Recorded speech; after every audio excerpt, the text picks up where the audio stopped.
이 대만 유사시 개입 발언 이후에 중일 갈등이 악화일로를 걷고 있습니다. 중국이 일본산 수산물 수입 중단하겠다라고 밝히기도 했는데 지금 어떻게 흘러가고 있는 겁니까? 아무래도 이제 대만에 대한 이슈는 사실 에이펙에서 미국이 안 다룰 정도로 중국이 굉장히 민감해한 이슈라고 보시면 될 것 같고요. 사실 이제 다카이 총리가 왜 이렇게 강력한 발언을 했느냐, 아무래도 이제 이번 정권을 잡을 때 좀 우익 쪽하고 손을 잡을 수밖에 없는 이런 상황들이 펼쳐지면서 우익 쪽을 의식하는, 일본 우익 쪽을 의식하는 이런 정책이 나온 것이 아니냐라는 게 사실 미국도 이야기하지 못할 정도로 굉장히 큰 이슈다라고 일단 이해하시면 될 것 같습니다. 그렇기 때문에 중국 역시 굉장히 심한 발언들 지금 그래픽으로 나가고 있는데 이런 함부로 말을 입에 담을 수 없는 말을 할 정도로 외교원서라고 외교원서를 보기 힘들죠.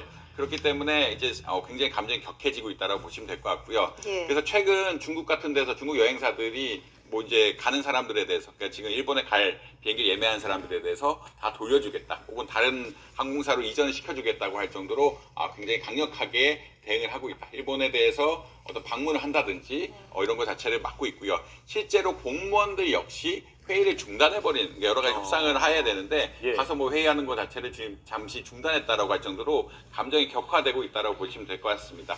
수산물 수입 중지 조치 같은 것들은 이런 전반적인 연장선상에서 나온 거라고 보시면 될 것 같고, 사실 미국도 안 건드린 이런 대만 이슈에 대해서 일본이 직접적으로, 그러니까 자위대를 보내겠다라는 얘기는 군사적으로 개입해갔다라는 이야기거든요. 그러니까요. 근데 중국 입장에서는 대만은 한 나라라고 생각하고 있는데 일본이 자위대를 보내서 개입하겠다라는 이야기는 어마어마하게 받아들일 수 없는 이슈이기 때문에 지금 경제관계라든지 흔히 말하는 정치관계, 외교관계 모든 것들이 급격하게 냉각될 수밖에 없는 이런 상황들이다. 이런 말씀을 드릴 수 있을 것 같습니다. 네, 우리와도 밀접한 관계를 맺고 있는 국가들의 이야기이기 때문에 우리도 긴장하면서 지켜볼 수밖에 없는데, 일본은 이런 중국의 보복 조치에 대해서 어떤 반응을 내놓고 있습니까?